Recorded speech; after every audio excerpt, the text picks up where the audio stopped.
Hi guys, welcome to Team Tango. I'm Dan. I'm here with Mitch, ex Royal Marine Commando. We're going to be doing some React videos. We're going to be reacting to maybe Royal Marine training or real incidents that happened. And for my Thai viewers, don't worry, everything will be in subtitles as well. Mitch, would you like to take it away, give an intro about yourself, and maybe talk a little bit about the video that we'll be watching today? Yeah, mate. Thank you very much for having me today.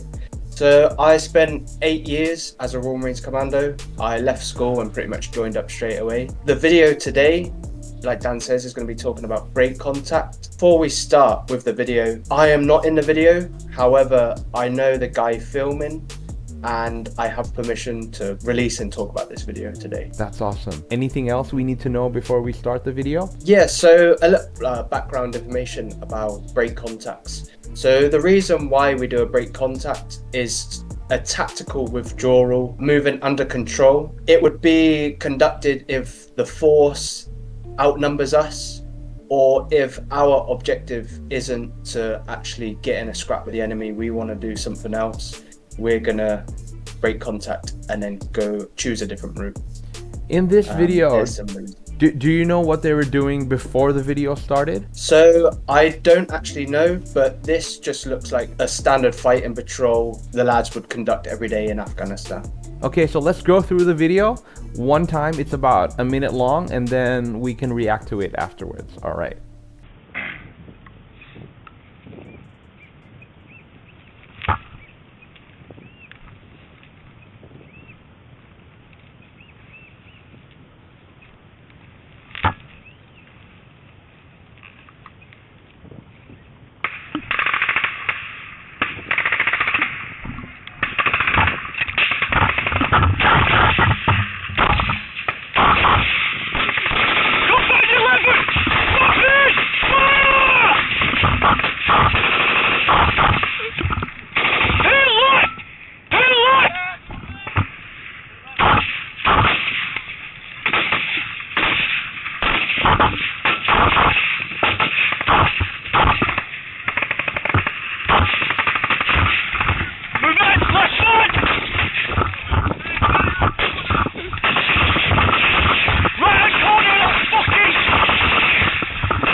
All right. Just so we can see the Valen, I'm going to talk about the first man's job. What is this? So he's got something called a Valen. Now, in Afghanistan, the IED threat, or the improvised explosive device threat, went like through the roof. It skyrocketed. So that meant that our tactics sort of had to change. Now, the first guy, it's an IED device, and it just makes like a beeping sound. And it was to pick up any sort of, like any material that they would put in an IED, then that Valen would make like a distinct sound. So that first man's job is to clear like a safe path for the rest of the patrol. That's why they're walking in single file. We call this single file. Okay, I have a question. So for someone who doesn't know what it looks like, obviously we're going to put a photo up, but is it very similar to, like, if you look in the movies and people are scanning and it's like a metal detector? Yeah, it is. So it's like a green metal detector. Okay, like, cool. And so how ready is this person to fight? The guy in front. That's the thing. He's got a very hard job. He's got the job of looking ahead as point man and also worrying about creating this safe path. So at the minute, he's only got one hand on his weapon and one hand on the Valen. So if they got a contact front from like straight on, then it would take him probably a small fraction more time than if they got contact from the left, which they do here, or contact from the right. If they get contact from the left, he can just drop that straight away and then engage. Whereas contact front, you have more to do as point man. And for our break contact course, we actually teach what the first man's job is. So they have a little bit more to do if they get contact from the front. If it's from the left or right, then everyone can do the same job. Awesome. Since you mentioned our break contact course, if you want to take a course with myself or with Mitch, we teach everything from basic pistol stuff to basic carbine stuff to harder stuff like our 2-man multi-room clearance, which is a CQB course, or breaking contact and other courses. So you can check out our social media or our website. The link will be right here on the screen. And if you want to support Team Tango, we have a bunch of tactical related gear, whether it's a battle belt, shooting belt, shirts, caps, please check out website as well. And if you want to support our Team Tango YouTube, you can support us on YouTube as well. We have our YouTube community as well. ขอขอบคุณทุกคนที่มาจอย community เราระดับกัปตันนะครับ K2 คิมแจหนูณัฐพัฒน์ปั๊มบ๊อบบี้สีสว่าง BB Gunster Hot Dog และ KL Airsoft ไม่ว่าจะเป็นกัปตันหรือว่า general นะครับขอขอบคุณที่เป็นแรงบันดาลใจและทำให้พวกเรามีกำลังใจทำงานมากขึ้นนะครับทุกคน you are the sheepdog. Let's continue. Yeah. So you can kind of hear that sound. What sound was that? So that's the Valen sound that you can hear. Oh. That's like R2D2, like. Got it. Kind of that weird sound, Yeah, right? Yeah, I heard it. I didn't know what yeah. it was, but okay, I guess now I Yeah. know. Awesome. Hey, before we go, could you please explain what 10TP decoy 40CDO stands for? Yeah, so 10TP is 10 troop. Okay. So it's probably better if I start from 40 commando. So 40 CDO is 40 commando. So that's the commando unit. Uh-huh. That's like the base. That's the camp. That's everyone from chefs to civilians who work on camp. Everyone is 40 commando. Okay. And you were part of what commando? So when I was at 40, when I first passed out, I was 4-3 commando. 4-3 commando. And then I went to 40 commando. When I was at 40 commando, I was part of Bravo company, decoy. Ah, okay. So that's the next part, right? Decoy. Yeah, Okay. so you got 40 commando, which is a commando unit, and then decoy, which is Delta company. So at 40 commando, you got Alpha, Bravo, Charlie, and Delta. And then command company. Command company is the snipers, signalers, mortars, and mountain leaders. So I think now Delta company's gone. They've not got enough people in the unit to fill 4 companies. Mm-hmm. So they've now got Alpha to Charlie company and then command company Okay. on the side. So that's Delta company. And then 10 troop is a troop in a company. So in a company, you'll have 3 troops. For example, Delta company would either be 9 troop, 10 troop, or 10 troop, 11 troop. I'm not too sure. Okay. And then the other troop would be the FSG. So that's the machine gun troop. So FSG is fire support Fires. group, which is what you were for a while, correct? Yeah. Got it. Yeah. So that's the FSG. So this is 10 troop. They're like just a fighting troop. And then from the troop, then you'll break down into sections, which goes a little bit smaller. Okay. So you'll have like 1 section, 2 section. Would this potentially be a whole section, or this is smaller than a section that we're seeing in this video? This is bigger than a section. So a troop will have, let's say, 2 sections. Okay, I got it. This would be 2 sections. Yeah. Got it. Okay, cool. Continue. Yeah. Yep. Continue.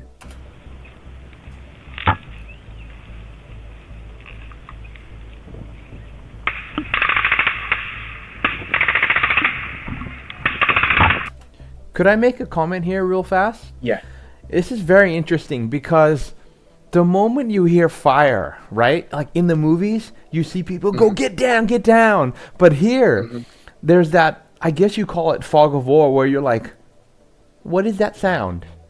Yeah. Where's Right? it coming from? Yeah, it's very interesting because it's very quiet and Yeah. it's not, bam, hey, everyone get down, whatever. It's not. It's quiet and it's like, are we being shot at? Yeah. Like what's happening? That's very interesting for me as a civilian, not ever being shot at.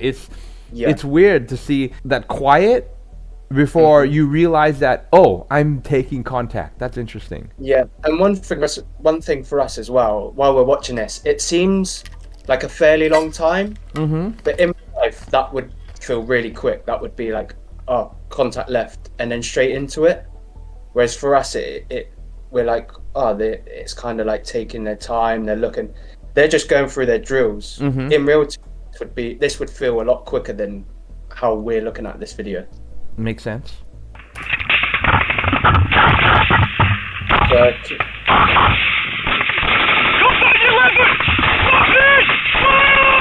okay, Dan, have you stopped there? Okay, so what he just done then is called a fire control order. So it's basically they've not said baseline because they're already in a baseline. That single file, the way that they're patrolling, they're already in a baseline position.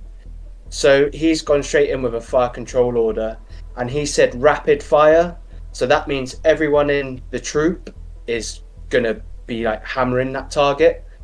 And one of the reasons why they do that is to make the enemy think that there's more of us than there actually is. Okay, that makes sense. Yeah, so we want to make the enemy think we've got more people and guns, and it's like a kind of like mind game, if you like. We want the enemy to like not carry on engaging us, if that makes sense. Right, that makes a lot of sense. Yeah, so he said compound 11 rapid fire. So before their lads go out on the ground, they have like it's called orders, and they'll go through like a model pit, and compound will have like compound 1, compound 2, compound 3. They've got contact from compound 11, so everyone will know what compound 11 is. Rapid fire. So meaning that is a preset destination where, okay, let's say it could be something else like tree line 11, right? It doesn't have to be compound. It could be anything where, hey, we have these landmarks set out, and we will number them or name them, and then once we take fire from that area, we will use that as a landmark for people to fire at. Is that correct? Yeah, so interesting. A compound is like the mud buildings that the Afghanis lived in. Before the lads go out on the ground, they'll have like orders, and it'll be, right, today we are going in. So a bigger picture, they have an ops box. So let's say Delta Company have got this ops box, Bravo Company have got another ops box, and then you'll work around each other. So the lads have gone out on patrol today. They won't number like hedges or bushes, anything like that. If they were to get contact from, we've got the tree line there that we can see on the video now, it would be right hand fist from compound 11 or the right hand edge of compound 11. Got it. So we just number the buildings, because if we numbered everything, then it would be too much. So It's just like the compounds that are numbered. Okay, so could you please do a quick explanation for baseline, because we covered that in our breaking contact class. What is baseline, and why did they not need a baseline for this one? So first of all, the reason why they didn't need to shout baseline for this is because they were already all in that line from being in single file. Everyone was moving in the same position. Everyone just needed to turn left, and there's already that line, that reset line. So the reason for a baseline can get called whenever by whoever, and it just resets what you're doing. So let's say now they got contact from the front. That would mean that single file is now no longer a single file. The lads would need to peel out, and that's where your sections come in, and so it would be like one section go left, two section go right, or Alpha and Bravo go left, go right. So now everyone's in like kind of a staggered position, if you like. So the first two guys who are closest to the contact, they need to get back.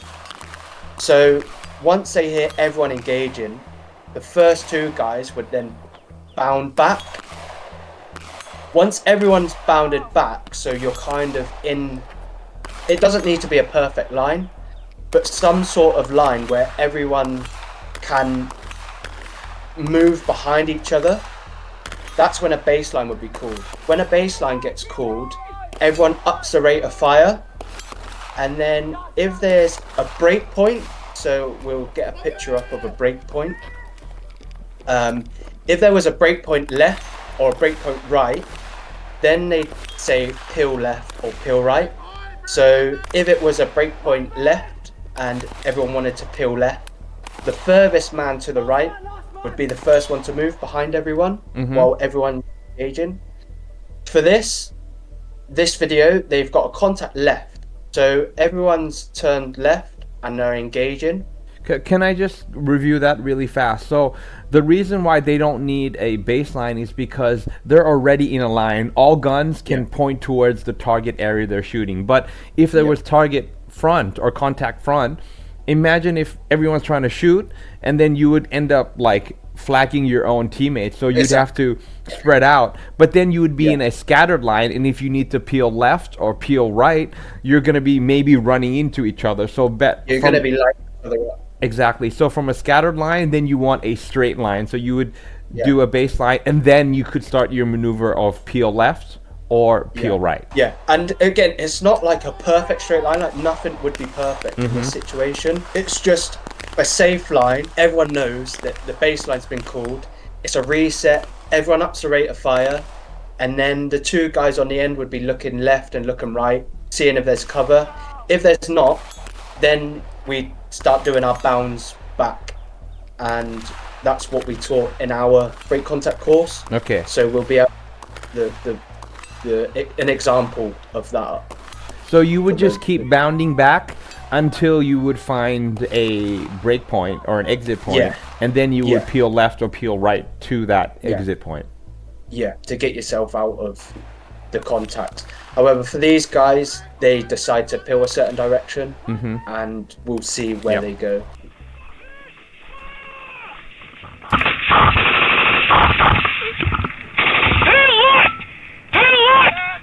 Okay, Dan, if you pause it there. Okay, so he shouted, peel left, peel left.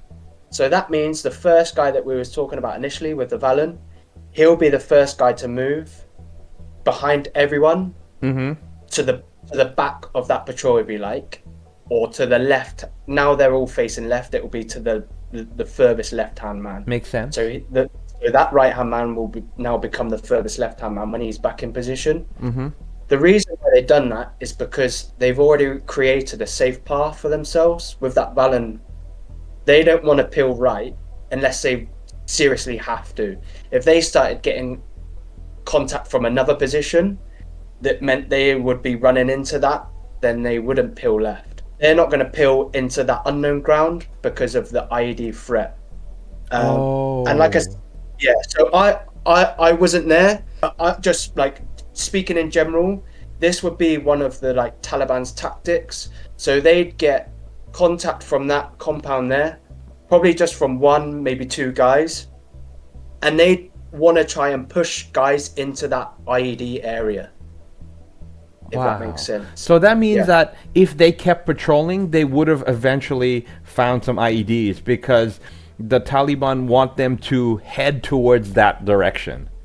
Potentially, yeah, but like potentially no. But that's just like one of their tactics that they used, and that's why we wouldn't break contact into an unknown area if we don't have to. Now these guys don't have to, so they've decided to peel left. He shouted peel left, and that's purely because that's the safest route. That's our known path. Okay, the path that you came this way, so you're just going to be retreating back. Makes a lot of sense. Yeah. Tactically withdrawing. Mitch, if you at any point can see what weapons they're using, could you also point that out as well? That would be really great.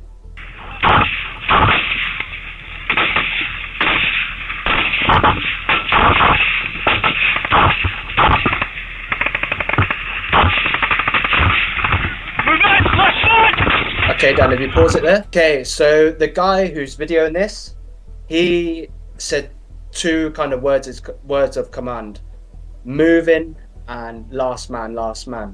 That means that the guy to the left of him now knows that he's the last man. Okay. So when you move, so the guy videoing would have no more guys to the right of him now. So those guys that were in front of him initially when there's walking single file, they would have all started peeling. Now this guy videoing said, move in, last man, last man. That then notifies that the next guy is now, he can now move. He's then the last man. So each guy says that when they are the last man and they are starting to peel. And you would essentially run all the way to the end of the stack on his left-hand side. Yeah, there's a couple of reasons why you wouldn't keep running. The one reason would be if someone has to conduct a reload. So they've run dry and they're starting to conduct a reload.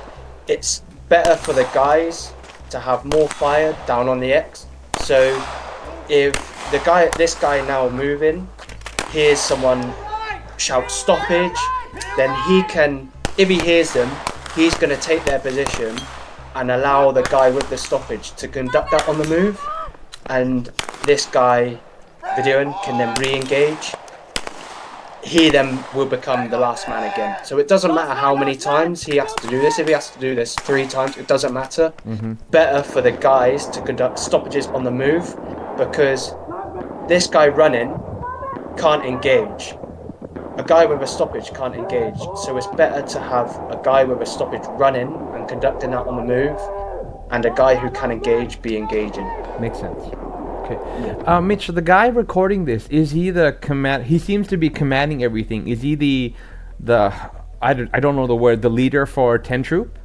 So that would be like no, he's not the leader, because the troop has a troop boss who is an officer. This guy isn't an officer. Now he could be a section IC, which is section in command, which either a corporal or lance corporal. Okay. I don't know what rank he was on this video, but like you say, he does sound like he's taking the lead of everything. Yeah, he does sound like he knows exactly what's happening, and everyone is kind of following his lead. Yeah, as a guess, I don't know if I'm right or wrong, but as a guess, he is the section IC here for sure, but not the troop. The troop boss is an officer. And generally speaking, the officer would be like a tactical bound behind these guys. Cool.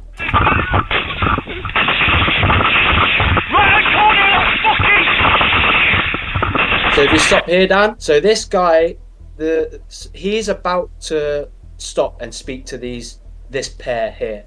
Okay, this guy that's in the frame of the camera now has got a GPMG. Yep.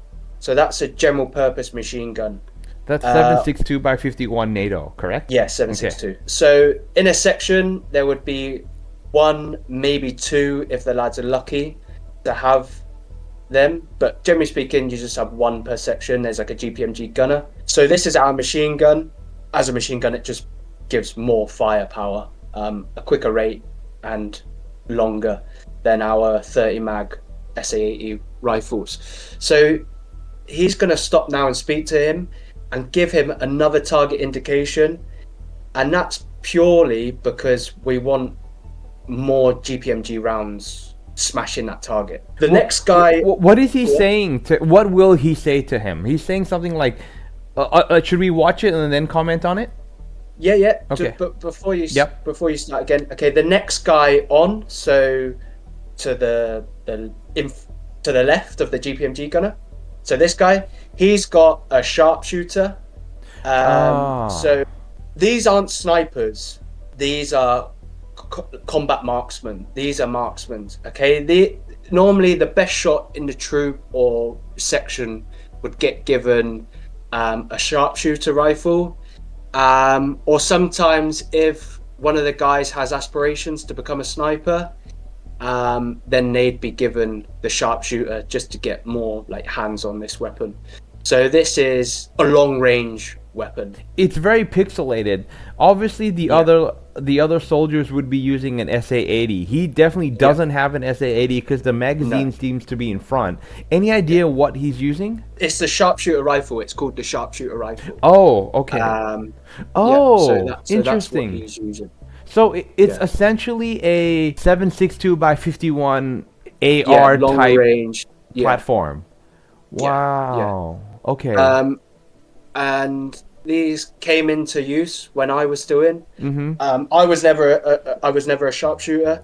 However, I got rounds downrange on this weapon, and it's good. It's a good weapon. So you guys just called it the sharpshooter, right? You didn't really use the Sharpshooter. name Yeah. Nah. L129A2. Yeah, that's a pretty Nah. long number. Yeah. So it's just everyone knows. Yeah, like he's got the sharpshooter. Okay. I'm just as reference. Most of the soldiers that isn't the sharpshooter, that isn't the GPMG guy, they're using SA80s, correct? Yeah. Okay. Yeah.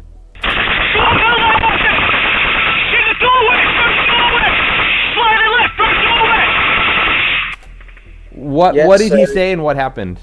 So he was giving them like a better target indication, if you like.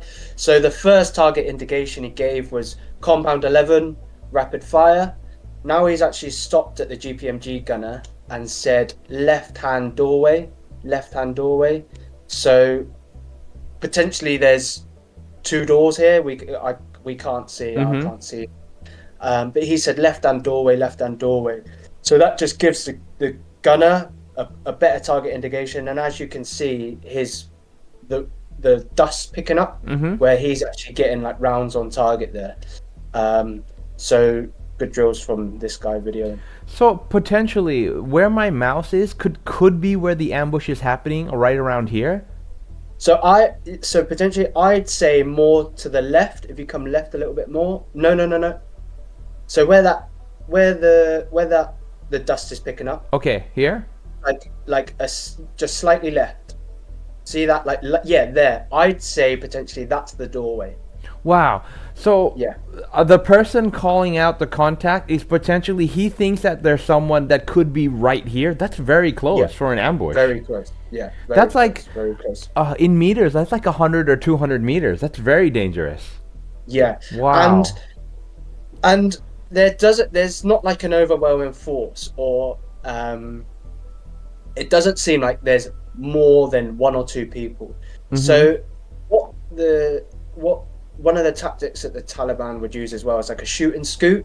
So they'd literally like get a few rounds down, a burst, and then as soon as we would effectively engage them, or the lads in Afghanistan would effectively engage them, then they'd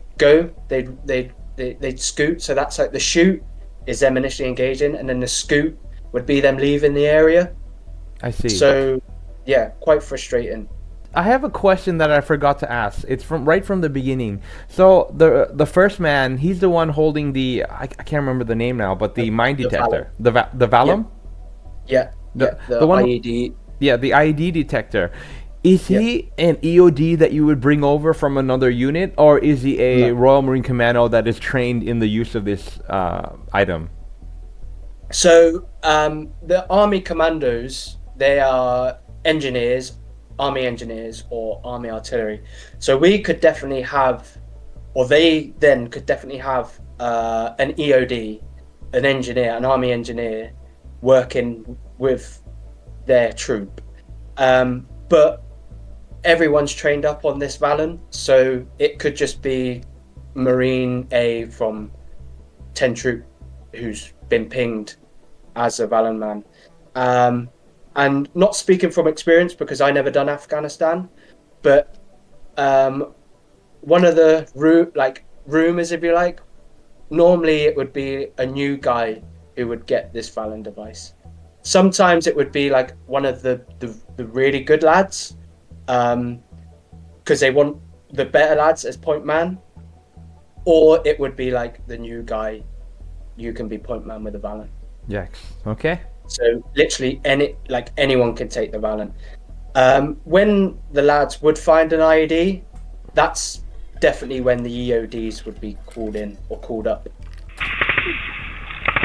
Got move!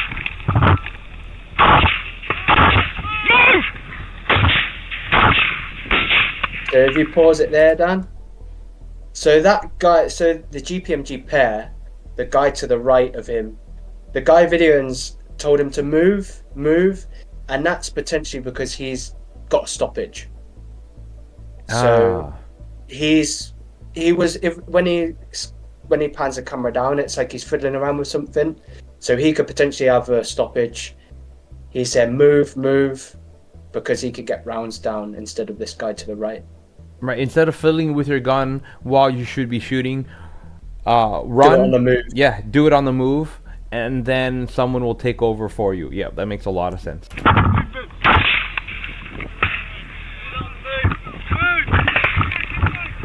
Keep going, good effort, lads. Yep. So That's towards the end of that video, the guys were kind of like no longer engaging. It kind of goes quiet. Yes, correct. That would probably be a good observation that'll be like a shoot and scoot kind of ambush. The lads done their drills perfectly, got into the baseline, gave like a higher rate of fire once that rapid rate was called. That would probably be enough to get that single shooter on his toes and away. And towards the end, when he's running along the line, like no one's engaging. Yeah. And that would be like big boys rules. If there's nothing to be engaging, then like there's no need to carry on. You don't waste ammo. Yeah, and you don't always need to be told like stop engaging, like that ceasefire kind of like movie. Do you know what I mean? Yeah, I know. Like when there's an enemy, people are going, they're just going down, and then the sergeant or the commander will go, ceasefire, right? Yeah. You don't really need that in real life. It's big boy rules. The guys have identified there's nothing else to be engaging. Like we're just gonna do something called watch and shoot. Now that's another like fire control order. So you got like the rapid fire and the watch and shoot. So watch and shoot would be like watch, and then if you see anything, then shoot, engage. Awesome. So yeah, on the video stops. Pretty soon. For like the gold standard break contact drill. So you've done the baseline, peel left, peel right. Then you go into something called a break point. The break point would be when the first guy who's reached that cover that you're peeling to, he would then shout break point, break on me. So then the guys then would start filtering through, and they know that break point is their piece of cover, and that break point is hopefully out of sight of the enemy. Not out of sight, but once we pass that break point, we're hopefully out of sight of the enemy. So it could be a building, it could be a big mountain, it could be anything where there's no line of sight, so that the enemy can get down rounds on us. Correct? Exactly. Exactly. Okay. So let's say if there was that furthest man that we can see on the screen now, let's say he is the breakpoint guy. He says breakpoint, break on me. Everyone would then continue peeling through, but once they're past this guy, they no longer need to engage, because obviously they can't see and the enemy can't see. They would then point their weapon in the direction that they want the guys to go. So they're in that break point. They're then in like a silent cover maneuver. Then they get into something called a rally point. So this is like the RV, rendezvous. You've got a few words you call it, but we call it like rally point. So this then would be a casualty check to make sure we've got all our guys, make sure no one's hit. An ammunition count to make sure that everyone's got enough ammunition to keep going. You could potentially require a resupply or a medevac if you did have casualties. And also this was when the signaller would send up a full contact report. Okay, so explain signaller as well. So signaller is like the radio operator, the RO. So he's the radio guy. All of these would have a personal role radio that they can speak to each other on. And then the signaller would have a bigger radio to speak up the chain of command. Delta Company speaking together, and then an RO working with the OC, so the officer in command of Delta Company, would then be able to speak to Zero, which is like HQ, so headquarters, and that could potentially, they could be monitoring Alpha, Bravo, Charlie, and Delta. So that's like kind of like the family tree, if you like, for the radio. Got it. Makes sense. Guys. So you've got the troop on the PRRs, they're rolling it, then the radio operators with the boss, so they can speak to other troops, and then you'd have like the Delta Company RO speaking higher. Okay, cool. So after this, you could potentially, maybe if it's you're low on ammo, whatever, return to base, or if everything is kind of okay, they could just continue. Would they ever just continue that patrol and okay, let's just keep going? Yeah. Okay. If there's no reason, why not? Then Right. Okay. they carry on. Now I have a question that we never covered in the class. What if someone gets obviously, luckily, great that no one got shot, but what if someone got shot and he maybe can't move, but it's not like really bad? Would someone just pick him up and then continue the maneuver? Yeah, so they get, it depends on the cap of casualty. So you've got, when you've got your casualty cards, you've got Cat A, which is like they need to get out. So they're like the highest priority. Okay. So if you've got like a high priority casualty that needs to get out of, they need to get back to a hospital basically, then that would be like a helo medevac. If it's a casualty it's not life threatening but they can't carry on, then the sergeant major would usually have a quad bike. Oh, wow. So they would be in like a secure position. The sergeant major would come up on the quad bike, casevac them back to their FOB, which is like the forward operating base, and that's where they would, if he needs any like med, then the guys would provide med for him, and that would be them waiting for that helo medevac, the Merc, to come in. But there's priorities of the casualties. So this video is of 10 troop Delta Company, but you've also got all the other guys out on the ground as well. You've got the Americans, they're all NATO allies. So if the casualty from an American unit is a higher priority, then they're going to get that first lift. I got it. That makes sense? Okay, I have a picture here. Is this the quad bike you're talking about, Yeah. or is it more Yeah. like there's no, another that's one? it. That's the one, right? It's not this. This is not the quad bike, right? No, that's a fairly new vehicle. That is not the Sergeant Major's quad. That first picture, that is like the Kazivac quad with the Got trailer. it. So the guys on a stretcher on the trailer on the back, Oh wow. Okay. and then they'd get taken back to the Oh, FOB. that's very interesting. Okay, cool. Anything else we need to cover? That was very very good. I mean, I got a lot of info from what you said here. It's really good stuff. Anything else? Yeah, no, so that is, we can review the whole procedure. So you've got the initial contact into either bounds back, or for these guys it was the initial baseline straight away. Then you've got the peel into a break point, into a rally point, and then moving off again. Got it. Okay, guys. Mitch, thank you very much. I really enjoyed this, and I think we should do more of it, right? Yeah. Mitch, could you let everyone know kind of what content you're willing to do? Because I know that maybe video games or movies is not really your thing, right? And you don't want to react to maybe the Ukraine war or the Israeli war because you said it's still happening. So what kind of content would you like to react to, so I can maybe get our viewers to leave comments and then maybe suggest other things that are kind of in your ballpark that you would like to do?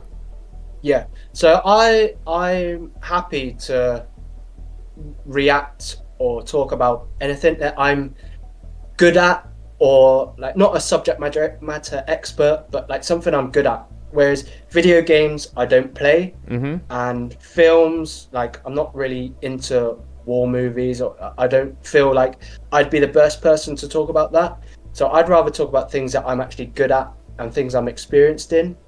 So definitely I can talk about the Royal Marines. If we've got any people that are thinking of joining the military, can talk about what you should be doing to prepare yourself.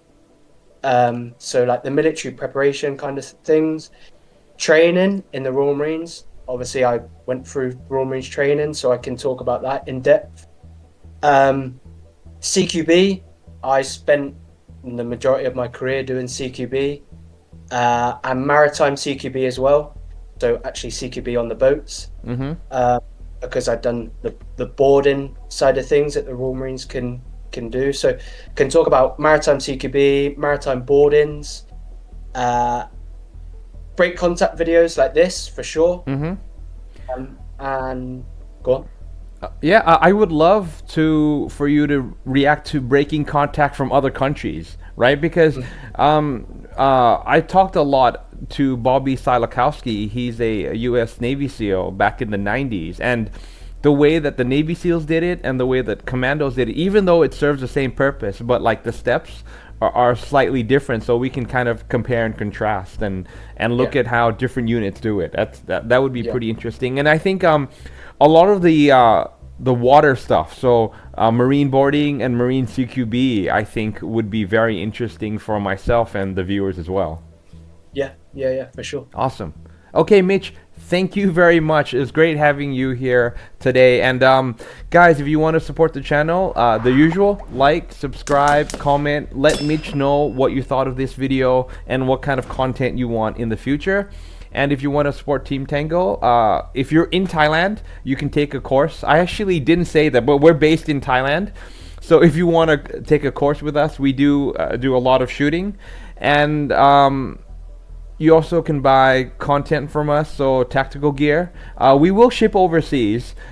Just contact us directly by email, and then we can ship all the stuff overseas. And for people in Thailand, obviously it's very easy. You can go to the website, you can check out our social media. And of course, if you would like, please support us directly by joining our YouTube community. Mitch, thank you very much.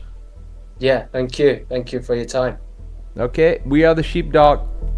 Peace. Bye, guys.